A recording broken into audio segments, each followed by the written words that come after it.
إن الحمد لله نحمده ونستعينه ونستغفره ونعوذ بالله من شرور أنفسنا ومن سيئات أعمالنا من يهده الله فلا مضل له ومن يضلل فلا هادي له وأشهد أن لا إله إلا الله وحده لا شريك له وأشهد أن محمدا عبده ورسوله۔ میرے اسلامی بھائیوں اور بہنوں، عید الفطر کے تعلق سے کچھ علماء کرام، کبار علماء کی باتیں ہیں۔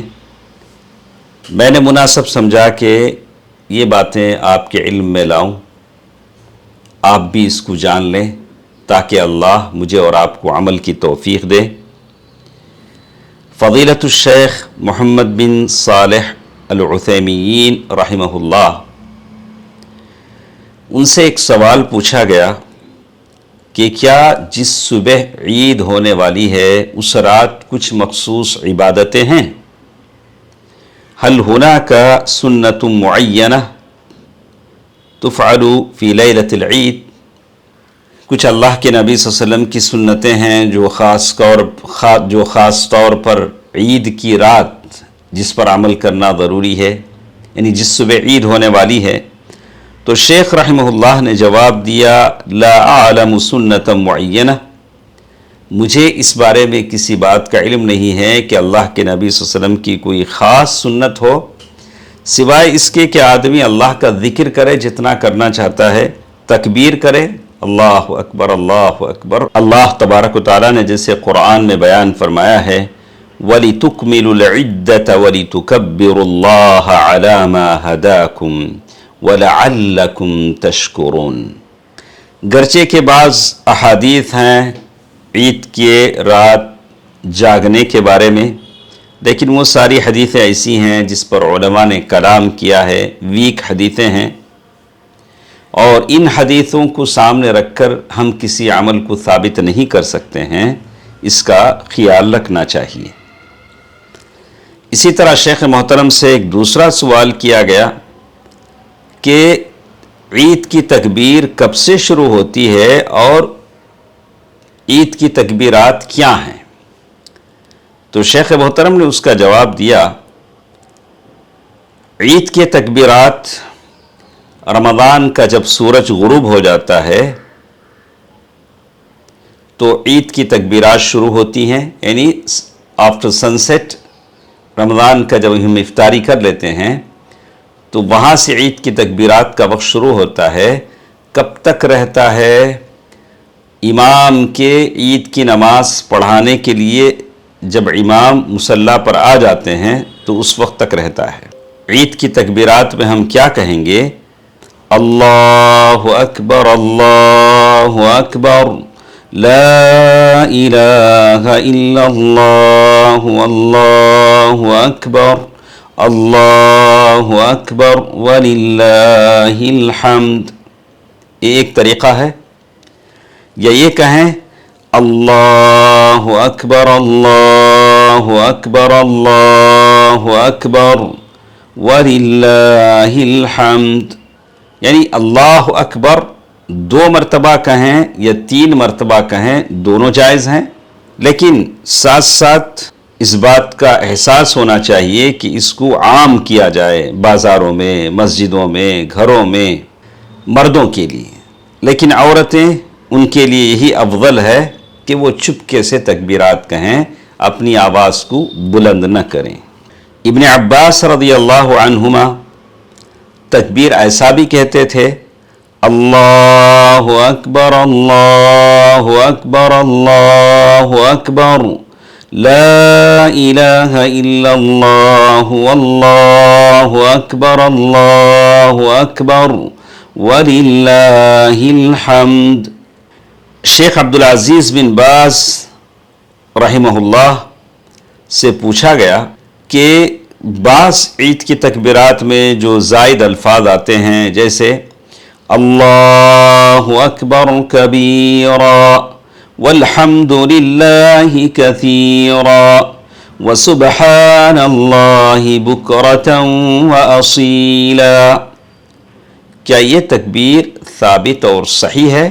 تو شیخ عبدالعزیز بن باز رحمہ اللہ نے جواب دیا، بالکل ثابت ہے، صحیح مسلم کی روایت ہے جو صحیح ہے۔ اسی طرح عیدین کی تکبیرات بلند آواز سے کہنی چاہیے، جیسے عبداللہ بن عمر رضی اللہ عنہما کی حدیث ہے کہ رسول اللہ صلی اللہ علیہ وسلم عید کے لیے نکلتے تو زور سے لا الہ الا اللہ تحلیل اور تکبیر اللہ اکبر زور سے بیان کرتے۔ تو ہمیں افسوس بھی ہوتا ہے کہ جو لوگ عیدگاہ میں آ جاتے ہیں یا مصلوں میں آ جاتے عید کی نماز پڑھنے کے لیے، لیکن ان کی آواز ہی نہیں ہوتی، ان کے زبان سے آواز ہی نہیں نکلتی، بس ایک آدھ آدمی مائک سنبھالے ہوتے ہیں، وہی تکبیر کہتے ہیں اور باقی سارے افراد خاموش بیٹھے رہتے ہیں۔ ایسے لوگوں کو اللہ کے نبی صلی اللہ علیہ وسلم کی سنت پر عمل کرنا چاہیے، آواز بلند کریں۔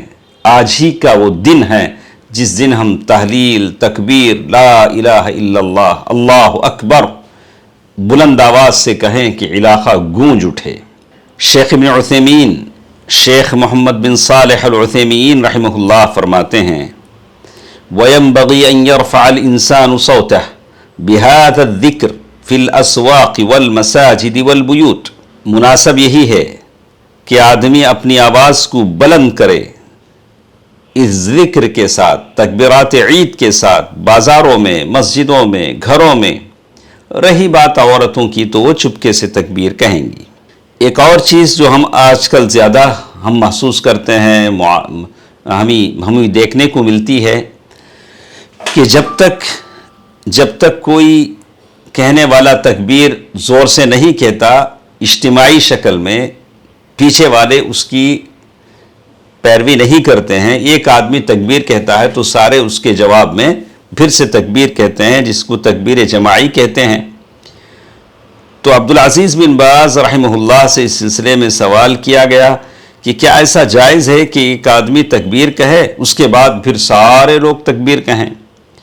تو شیخ نے جواب دیا، کلن، ہر آدمی اپنے سے تکبیر کہے گا، ہمارے پاس تکبیر جماعی نہیں ہے، یہ اپنے طور سے، وہ اپنے طور سے سارے تکبیر کہیں گے۔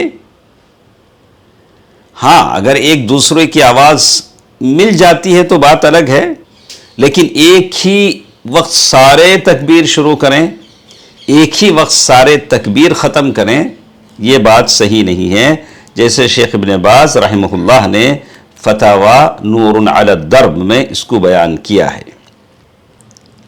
عید کے دن آدمی کھیل کود سکتے ہیں، جیسے اللہ کے نبی صلی اللہ علیہ وسلم کی سنت مبارکہ ہے، لیکن ایسا کھیل جس میں کوئی معصیت نہ ہو، گناہ نہ ہو۔ جیسے اکثر علاقوں میں دیکھا گیا کہ عید کا دن جب آتا ہے تو لوگ فلمیں دیکھنے پہنچ جاتے ہیں۔ میں نے خود اپنے آنکھوں سے بہت ساری برقع پوش خواتین کو سنیما کے تھیٹر کے لائن میں دیکھا۔ یہ نتیجہ ہے اس بات کا کہ جب کچھ لوگوں نے، کچھ جماعتوں نے عورتوں کو عیدگاہوں سے دور کیا تو انہوں نے وہاں اپنی جگہ بنا لی۔ یا تو خیر ہوتا ہے یا تو شر ہوتا ہے۔ ایسے لوگوں کو اللہ سے ڈرنا چاہیے جو عورتوں کو عیدگاہوں سے محروم کر دیتے ہیں۔ انس رضی اللہ عنہ کی حدیث ہے، اللہ کے نبی صلی اللہ علیہ وسلم مدینہ آئے تو مدینے والوں کے 2 دن تھے جس میں وہ کھیل کود کرتے تھے۔ اللہ کے نبی صلی اللہ علیہ وسلم نے پوچھا کہ یہ کیا 2 دن ہیں؟ قالوا كنا نلعب فيهما في الجاہلیہ، تو انہوں نے کہا کہ جاہلیت میں ہم ان دونوں دنوں میں کھیل کود کرتے تھے۔ اللہ کے نبی صلی اللہ علیہ وسلم نے فرمایا، ان اللہ ابدلکم بہما خیرا منہما یوم الاضحی و یوم الفطر۔ ابو داؤد کی حدیث ہے، شیخ البانی نے اس حدیث کو صحیح بتایا ہے کہ اللہ نے اس کے علاوہ 2 دن تمہارے لیے بدل کر دیے ہیں جس میں تم خوشیاں مناؤ، کھیلو کودو۔ وہ 2 دن عید الفطر اور عید الاضحیٰ کے ہیں۔ اسی طرح ایک اور سوال ہمارے ساتھ مشائخ سے کیا گیا، کبار علماء سے، کہ کیا عید کی نماز سے پہلے تحیۃ المسجد ہے؟ تو شیخ ابن باز رحمہ اللہ نے جواب دیا کہ اگر عید کی نماز مسجد میں ہوتی ہے تو وہاں تحیۃ المسجد پڑھ سکتے ہیں، گرچہ کہ ایسے ٹائم میں ہو جس میں پڑھنا منع ہے، اس لیے کہ سبب ہے، آدمی مسجد میں داخل ہوا ہے، وہ سبب ہے کہ وہ 2 رکعت نماز پڑھے گا، اور حدیث میں ہے اذا دخل احدكم المسجد فلا يجلس حتى يصلي ركعتين، اگر کوئی مسجد میں داخل ہو تو اس وقت تک نہ بیٹھے جب تک کہ وہ 2 رکعت نہ پڑھ لے۔ لیکن اگر عید کی نماز مصلی میں پڑھی جاتی ہے، عیدگاہ میں پڑھی جاتی ہے، تو مشروع یہی ہے، صحیح یہی ہے کہ وہ عید کی نماز سے پہلے کوئی نماز نہیں ہے، اس لیے کہ عیدگاہ مسجد کے حکم میں نہیں ہے، نہ عید کی نماز سے پہلے نہ کوئی سنت ہے، نہ عید کی نماز کے بعد کوئی سنت ہے۔ اسی طرح ایک اور چیز جو علماء سے پوچھا گیا کہ صلاۃ العید، عید کی نماز کا کیا حکم ہے، رولنگ ہے، فرض ہے، نفل ہے، واجب ہے، مستحب ہے، فرض عین ہے، تو اس سلسلے میں جواب یہ ہے صلاۃ العیدین الفطر والاضحیٰ، عید الفطر و عید الاضحیٰ فرض کفایہ ہے، اور بعض اہل علم نے کہا کہ یہ فرض عین ہے جیسے جمعہ وغیرہ، تو کوئی مومن اسے چھوڑ نہیں سکتا۔ لیکن صحیح بات یہی ہے، جیسے کہ شیخ آر کے رحمہ اللہ تعالیٰ ان کی مغفرت فرمائے، وہ بھی کہا کرتے تھے اور ہماری بھی یہی رائے ہے کہ عید کی نماز فرض عین ہے، بلا عذر اس کو کوئی ترک نہیں کر سکتا ہے۔ عید کی نماز فرض عین ہے، اس کو بلا عذر کوئی چھوڑ نہیں سکتا۔ اسی طرح ایک سوال یہ بھی شیخ محترم سے کیا گیا کہ تکبیرات کی عدد کیا ہے، تکبیرات کتنی ہوتی ہیں؟ تو شیخ محمد بن صالح العثیمین رحمہ اللہ نے فرمایا عیدین کی تکبیرات میں مختلف اقوال ہیں۔ فمن کبر فی الرکعۃ الاولی 7 بتکبیرات الاحرام، کچھ لوگ وہ ہیں جنہوں نے 7 تکبیریں کہی ہیں پہلی رکعت میں تکبیر تحریمہ کے ساتھ، وفی الرکعۃ الثانیہ 5 بعد القیام، اور دوسری رکعت میں 5 تکبیریں، ومن کبر خلاف ذلک، اور کچھ لوگوں نے اس کے خلاف بھی تکبیرات کی عدد بتائے ہیں۔ ساری چیزیں اپنی جگہ ٹھیک ہیں۔ ایک سوال یہ بھی مشائخ سے کیا گیا کہ عید کی نماز میں دعائے استفتاح کب پڑھنی چاہیے؟ تکبیر تحریمہ سے پہلے، تکبیر تحریمہ کے بعد، یا تکبیرات کے بعد؟ معلوم ہے جیسے ہی تکبیر تحریمہ اللہ اکبر ہم کہتے ہیں، فوری بات عید کی تکبیرات بھی ہم شروع کر دیتے ہیں۔ تو دعا استفتاح کب پڑھنا چاہیے؟ تو شیخ نے اس کا جواب دیا استفتح بعد تکبیرات الاحرام، تکبیر تحریمہ کے بعد دعا استفتاح پڑھنی چاہیے۔ هكذا قال اہل العلم والامر في هذا واسع حتى لو اخر الاستفتاح الى آخر تکبیرہ فلا باس۔ معاملہ اس میں بہت کشادہ ہے، بات بڑی کشادہ ہے۔ اگر آدمی سارے تکبیرات بول کر بھی اگر دعا استفتاح پڑھنا چاہے تو پڑھ سکتا ہے۔ ایک سوال ہمارے پاس یہ بھی تھا کہ اگر ہم 5 یا 7 تکبیرات دونوں عیدین میں کہتے ہیں تو کیا امام اور پیچھے رہنے والے ان کے بعد سارے تکبیر کہیں گے اللہ اکبر؟ جب امام کہتے ہیں تو اس کے بعد ان کے پیچھے والے بھی اللہ اکبر کہیں گے، یا صرف امام تکبیر کہیں گے، پیچھے والے خاموش رہیں گے؟ اور دونوں تکبیروں کے بیچ میں کیا پڑھیں گے؟ جیسے ایک تکبیر ہوتی ہے اللہ اکبر اللہ اکبر، ان دونوں تکبیرات کے بیچ میں جو بریک ہوتا ہے اس میں کیا پڑھیں گے؟ تو جواب یہ ہے، عیدین کی تکبیرات پہلی رکعت میں تکبیر تحریمہ کے ساتھ 7 ہیں اور دوسرے میں 5 ہیں۔ وہ عام ہیں، امام کے لیے بھی اور پیچھے رہنے والوں کے لیے بھی۔ امام اور پیچھے رہنے والے ماموم،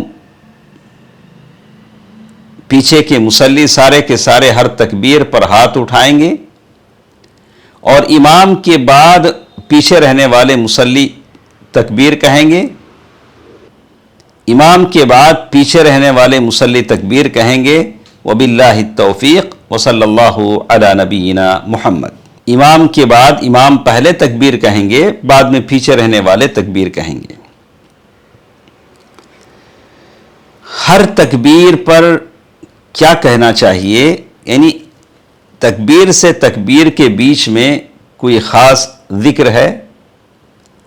یہ سوال شیخ محمد بن صالح العثیمین سے کیا گیا، تو شیخ نے جواب دیا، لیس فی ذالک ذکر محدود معین بل یحمد اللہ ویثنی علیہ۔ تکبیر سے تکبیر کے بیچ میں کوئی خاص ذکر نہیں ہے۔ آدمی سلام پڑھے گا، اللہ کے نبی صلی اللہ علیہ وسلم پر درود پڑھے گا، اگر کچھ بولتا نہیں ہے، صرف تکبیر بول لیتا ہے تو تب بھی چلے گا، کوئی بات نہیں ہے، اس لیے کہ مستحب ہے۔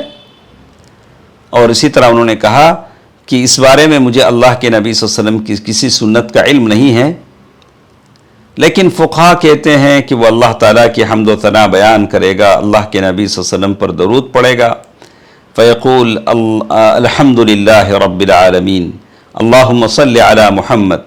لیکن اتنا کہنے کے لیے سامنے والے اگر وقت دیں تب، بعض جگہ جو تکبیرات کہتے ہیں بڑی تیزی کے ساتھ کہتے ہیں، اللہ اکبر اللہ اکبر، اب پیچھے والوں کو وقت ہی کہاں ملتا ہے کہ وہ الحمدللہ رب العالمین کہیں، اللہ کے نبی پر درود پڑھیں۔ اسی طرح ایک اور بات کہ اگر کوئی تکبیرات عید بھول جاتے ہیں، ایسا اکثر دیکھنے کو ملا ہے، اکثر ائمہ بھی تکبیرات بھول جاتے ہیں، تکبیر تحریمہ کے بعد فوراً سورہ فاتحہ پر پہنچ جاتے ہیں۔ تو اگر کوئی تکبیرات جس کو ہم تکبیرات زوائد کہتے ہیں، تکبیر تحریمہ کے بعد جو 6 مرتبہ پہلی رکعت میں تکبیر تحریمہ کے علاوہ جو 6 مرتبہ تکبیرات کہتے ہیں، اگر کسی کی تکبیرات چھوٹ جائیں کہ امام کے ساتھ وہ ملے ہیں پہلی رکعت میں لیکن تکبیرات زوائد ان کو نہیں ملی،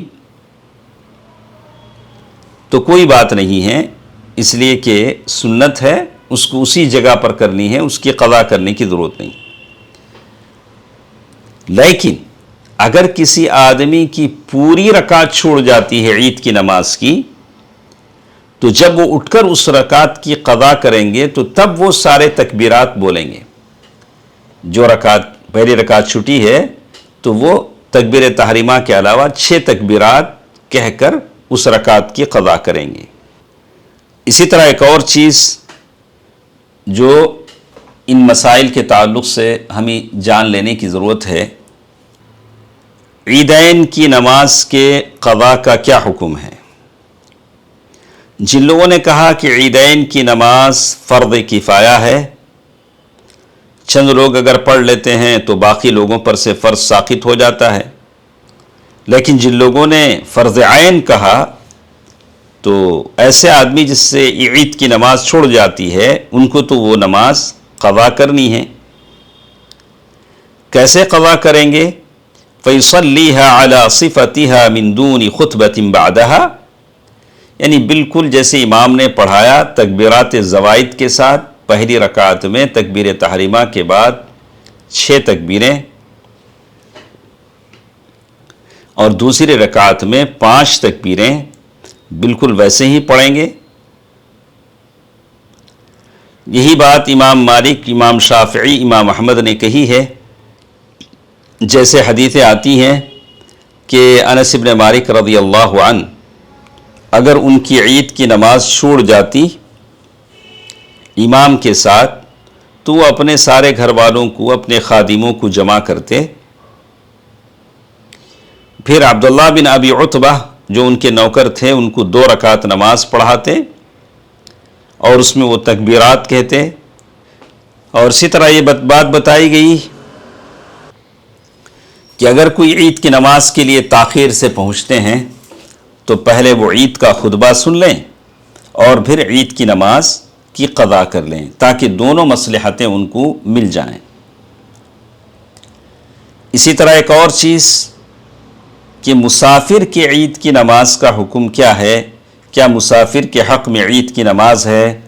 تو شیخ محترم نے اس کا جواب دیا، لا تشرع صلاة العید فی حق المسافر کما لا تشرع الجمعة فی حق المسافر ایضا۔ مسافر کے حق میں عید کی نماز نہیں ہے جیسے جمعے کی نماز نہیں ہے، لیکن اذا كان المسافر في البلد الذي تقام فيه صلاة العید فإنه يؤمر بالصلاة مع المسلمین، لیکن کسی ایسی جگہ کا وہ سفر کر رہے ہیں جہاں عید کی نماز پڑھی جاتی ہے تو وہاں جا کر وہ عید کی نماز پڑھیں گے۔ اسی طرح ایک سوال یہ بھی ہے کہ کیا عید کی نماز کے بعد کچھ اذکار ہیں؟ جیسے فرض نمازوں کے بعد اذکار ہوتے ہیں، استغفر اللہ جیسے ہم پڑھتے ہیں، تو اس کا جواب ہے کہ عید کی نماز کے بعد کوئی اذکار نہیں ہے، نہ کوئی مخصوص دعائیں ہیں سلام پھیرنے کے بعد۔ اسی طرح ایک سوال ہمارے ساتھ ہے کہ عید کی نماز کے بعد گھر آ کر 2 رکعت نماز پڑھنا چاہیے؟ اس سلسلے میں شیخ محمد ناصر الدین البانی رحمہ اللہ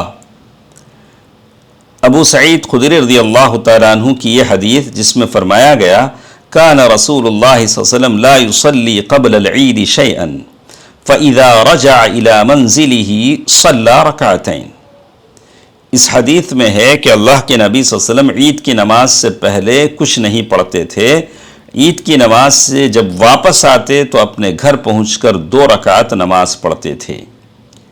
اس کی سند صحیح ہے۔ اور کیسے؟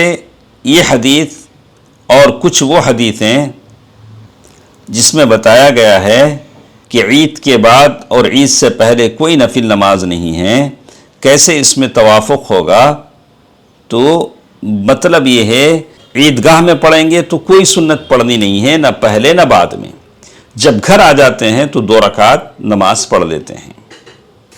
اسی طرح ایک سوال ہمارے ساتھ تھا کہ کیا عید کی نماز ختم ہونے کے بعد خطبہ سننے سے پہلے اٹھ کر چلا جا سکتا ہے؟ خطبہ سننے سے پہلے کوئی نکل جا سکتا ہے؟ تو عبداللہ بن السائب کہتے ہیں کہ میں اللہ کے نبی صلی اللہ علیہ وسلم کے ساتھ عید کی نماز میں رہا، اور جب عید کی نماز ختم ہوئی تو رسول اللہ صلی اللہ علیہ وسلم نے فرمایا انا نخطب، ہم خطبہ دینے جا رہے ہیں، فمن احب ان یجلس الخطبہ فلیجلس، جس کو خطبہ سننا ہے وہ ہمارے ساتھ بیٹھے، اور جو جانا چاہے چلے جائے، کوئی بات نہیں۔ تو معلوم یہ ہوا کہ اگر کوئی بہت ضرورت مند ہے جس کو بہت زیادہ ایمرجنسی ہے، وہ بنا خطبہ سنے بھی جا سکتا ہے۔ عید کی نماز کے وقت باتیں کرنا، تو محمد بن صالح العثیمین رحمہ اللہ سے جب پوچھا گیا کہ اثناء عید گفتگو کرنے کا کیا حکم ہے، تو شیخ نے جواب دیا هذه المسألة محل خلاف بین العلماء رحمهم اللہ، یہ مسئلہ ایسا ہے جس میں علماء کا اختلاف ہے، اس لیے کہ علماء کرام نے فرمایا کہ بات کرنا حرام ہے جبکہ امام عید کا خطبہ دے رہا ہو، اور کچھ لوگوں نے کہا کہ کوئی بات نہیں ہے اس لیے کہ یہ واجب نہیں ہے، ولا شک ان من الادب، لیکن ادب کا تقاضا یہی ہے کہ آدمی بات نہ کرے، اس لیے کہ بات کرے گا تو اپنے سے بھی مشغول ہوگا اور دوسرے کو بھی خطبے سے غافل کرے گا، یا سننے والوں کو بھی ڈسٹرب ہوگا۔ اسی طرح ایک اور چیز جو اس سلسلے میں بتائی گئی کہ عید اور جمعہ دونوں اگر ایک ساتھ آ جائیں تو ابن عباس رضی اللہ عنہما اللہ کے نبی صلی اللہ علیہ وسلم سے روایت کرتے ہوئے کہتے ہیں اذا اجتمع عیدان فی یومکم ھذا فمن شاء اجزأہ من الجمعہ۔ شیخ ابن عثیمین رحمہ اللہ سے اس سلسلے میں پوچھا گیا تو انہوں نے جواب دیا کہ مسلمانوں کے لیے ایسی صورت میں دو عیدیں آ جاتی ہیں، ایک ہفتہ واری عید جمعہ اور ایک عید رمضان کی۔ اگر کوئی عید کی نماز میں حاضر ہوتا ہے تو اس سے جمعے کا حاضر ہونا لازمی نہیں ہے، جمعے کی حاضری اس سے معافی ہے، لیکن وہ جمعہ نہیں پڑھیں گے، لیکن ظہر کی نماز تو ضرور پڑھیں گے۔ لیکن امام پر جمعہ ضروری ہے، وہ عید کی نماز بھی پڑھیں گے اور جمعہ بھی پڑھیں گے۔ اسی طرح ایک اور بات جو بتائی گئی کہ عید کے دن غسل کرنا، خوبصورت کپڑے پہننا، نئے کپڑے پہننا، اس کا کیا حکم ہے؟ نافع ابن عمر رضی اللہ عنہما سے فرماتے ہیں، ابن عمر رضی اللہ عنہما عید کے دن مصلی عیدگاہ جانے سے پہلے غسل کرتے، عیدگاہ چل کر جانا، عید کی نماز سے، عید الفطر کی نماز سے پہلے کچھ کھا کر جانا اور غسل کرنا، یہ سب سنتوں میں شامل ہیں۔ شیخ البانی نے اس حدیث کو صحیح بتایا ہے۔ شیخ ابن عثیمین رحمہ اللہ سے سوال کیا گیا تو انہوں نے یہی بات کہی کہ آدمی اچھے سے کپڑے پہنے، یہ مردوں کے لیے ہے۔ جب عورتیں جب جائیں گی تو جب باہر نکلتے وقت وہ خوبصورت کپڑے نہیں پہنیں گی، جیسے کہ اللہ کے نبی صلی اللہ علیہ وسلم نے فرمایا کہ عورتیں سیدھے سادی کپڑوں میں نکلیں۔ عید کی نماز سے واپس آ جانے کے بعد آپ پہن لیں اپنے گھر میں، اپنے شوہر کے سامنے خوبصورت کپڑے پہن لیں، کوئی بات نہیں ہے۔ لیکن عیدگاہ جاتے ہوئے عطر اور خوشبو لگا کر نکلنا، بہت زیادہ سنگھار کر کے نکلنا، یہ عورتوں کے لیے جائز نہیں ہے۔ اسی طرح ایک اور چیز جو بات بتائی گئی، الخروج الى الصلاة ماشیا ومخالفة الطریق، عید کی نماز کے لیے جاتے ہوئے چل کر جانا اور راستہ بدل کر جانا۔ ابو رافع کہتے ہیں کہ اللہ کے نبی صلی اللہ علیہ وسلم جب عیدین کے لیے نکلتے تو چل کر نکلتے اور بغیر اذان کے نماز پڑھتے عید کی، اور وہاں اقامت بھی نہیں ہوتی، اور پھر جب لوٹتے تو راستہ بدل کر لوٹتے۔ شیخ البانی رحمہ اللہ نے اس حدیث کو صحیح بتایا ہے، طبرانی کی روایت ہے۔ شیخ ابن عثیمین رحمہ اللہ سے پوچھا گیا کہ اس میں کیا حکمت ہے راستہ بدلنے کی عید کے دن، تو انہوں نے کہا الحکمت بالنسبۃ لنا اولا، سب سے پہلی حکمت تو یہ کہ اللہ کے نبی صلی اللہ علیہ وسلم کی اقتداء ہے، اور یہ سنت ہے کہ آپ راستہ بدل کر جائیں، اور اسلامی شعار، اسلامی دبدبے کا اظہار ہے کہ عید کی نماز سارے شہر میں پڑھی جا رہی ہے، الگ الگ عیدگاہوں میں پڑھی جا رہی ہے، مسلمانوں کی ایک شان بان نظر آتی ہے۔ اور اس میں ایک حکمت یہ بھی ہے کہ آپ راستہ بدل کر آتے جاتے فقیروں کو تلاش کریں، ہر نئے راستے میں آپ کو الگ فقیر ملیں گے، زیادہ خیرات کریں۔ اور تیسری چیز بارے میں یہ ہے کہ آپ راستہ بدل کر جاتے ہیں تو جس راستے سے آپ جاتے ہیں وہ راستہ آپ کے لیے کل قیامت میں گواہی دے گا، حشر میں گواہی دے گا کہ آپ کے پاؤں اس راستے سے چلے ہیں۔ قریب ہے تو آپ پیدل جا سکتے ہیں، لیکن شہری علاقوں میں یہ ذرا ناممکن ہے، لیکن پھر بھی کوشش کریں، اللہ تعالیٰ ہدایت پر چلنے والوں کے لیے راستے آسان کر دیتے ہیں۔ ایک اور چیز اور آخری چیز جو عیدین کے تعلق سے ہمیں جاننا ہے، وہ عید کے موقع پر مبارکبادی دینا۔ جبیر بن نفیر کہتے ہیں کہ رسول اللہ صلی اللہ علیہ وسلم کے صحابہ جب عید کے دن ملتے تو ایک دوسرے کو یہ الفاظ کے ذریعے مبارکبادی دیتے، تقبل منا ومنکم۔ ابن حجر رحمہ اللہ نے اس کی اسناد کو حسن بتایا ہے فتح الباری میں، شیخ البانی رحمہ اللہ نے بھی صحیح بتایا ہے۔ ابن عثیمین رحمہ اللہ سے پوچھا گیا کہ عید کے دن وش کرنے، تہنیت، مبارکبادی دینے کا کیا حکم ہے؟ تو شیخ نے کہا کہ اس کے لیے کوئی خاص صیغہ نہیں ہے، فارمیٹ نہیں ہے کہ انہی الفاظ میں آپ مبارکبادی دیں۔ التہنیت بالعید جائزہ، عید کے دن ایک دوسرے کو وش کرنا، تہنیت، مبارکبادی دینا جائز ہے، لیکن کوئی خاص فارمیٹ نہیں ہے، صیغہ نہیں ہے۔ لیکن لوگ جس بات کے عادی ہو گئے ہیں ان باتوں کے ذریعے سے آدمی مبارکبادی دے سکتا ہے۔ اللہ تعالی سب کو توفیق دے۔ اللہ عالم اسلام کے سارے مسلمانوں کو عید کی خوشیاں نصیب فرمائے۔ اے الہ العالمین، غزہ اور فلسطین کے ان معصوم بچوں کے لیے بھی عید کی خوشیاں عطا فرما۔ یا اللہ ہم سب کی دعاؤں کو فلسطین اور غزہ کے مسلمانوں کے حق میں قبول فرما۔ یا اللہ تو ان کا مدد کرنے والا ناصر بن جا۔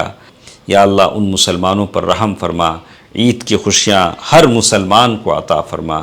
وصلی اللہ علی النبی، والسلام علیکم ورحمۃ اللہ وبرکاتہ۔